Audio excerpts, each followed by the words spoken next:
The South African Gallery of Legends is taking place this evening. Pitika Ntuli, Anton Hosen, Helen Sibidi, Abigail Kubeka, Esther Matlangu, and Noria Mabasa are 6 individuals who will be inducted.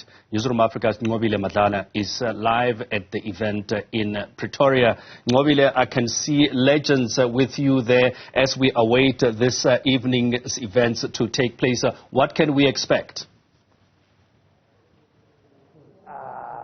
Well, I can tell you right now that Sport, Art and Culture has decided to basically honor these legends for the work that they have done in the field of entertainment. And you can already imagine how many decades it has been of that work. And in fact, I want to bring in now Anton Hosen to speak to us. And I mean, we are expecting you to be on the stage to receive that honor. But what does it mean to you? I feel very humbled. This is very illustrious company.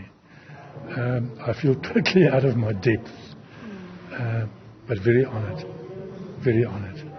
I mean, this also speaks to the fact that your work has touched many lives. Tell me about what it has done to you. Well, as Willie Nelson said, it's still better than working. We are artists. This is what we were born for. This is what we're doing, this is what we are still doing. Art is not something, it's not an office job. It is something from within. It's a fire that burns inside that you've got to use and take that energy and get it across into art. If I may call my work art. And I mean, before we see you on the stage, can we ask you to kindly grace us with that work? Grace you with what? With your talent, sir. You want me to sing a line? Just a little bit. Oh. Moratiwa wakaki moya kiwaka umunyani molifatsing, which was the song I wrote for my daughter. She's called Moya. Thank you very much for speaking to us. And I want to bring you in. And I mean, we were just arguing, and I'm saying you can't be as old as you say you are because you're looking this great. And I can imagine how much your work has changed over time. Tell us what it means to you to be honored today. And to be in the company of the people that I am in. I am actually in heaven, which makes me feel that whatever I've been doing is right, and whatever I've been doing is mostly for the love of my people and the love they give me back. It's a conversation between me and my people. Talking about that conversation, I can imagine how many people have been touched. We've just seen a gentleman here speaking to you and just greeting you, showing that respect. Tell me what this, when you see such people responding to you, what does it say to the work that you've done?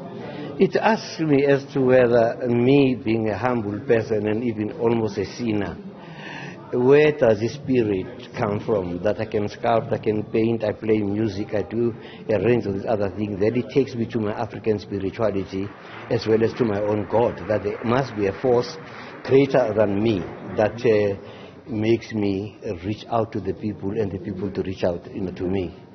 And I can imagine in such, and both of you greatly for the work that you have done as legends, you would like to pass such to people. Mentorship, have you done any to the young people? How important is this?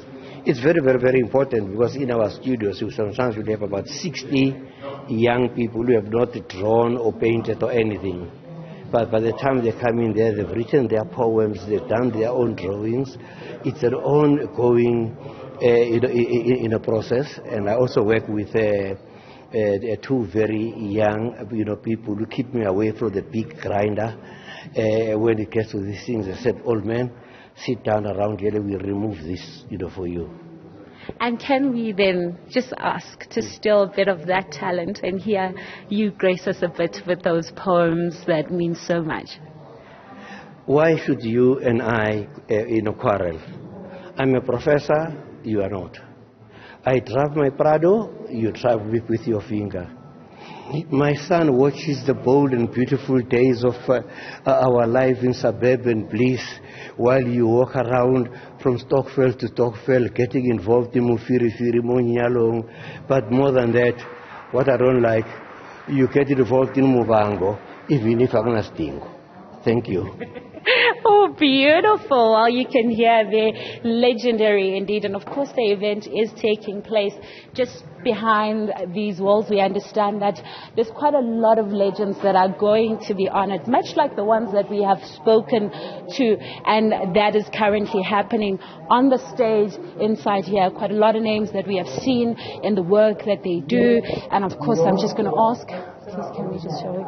There it is.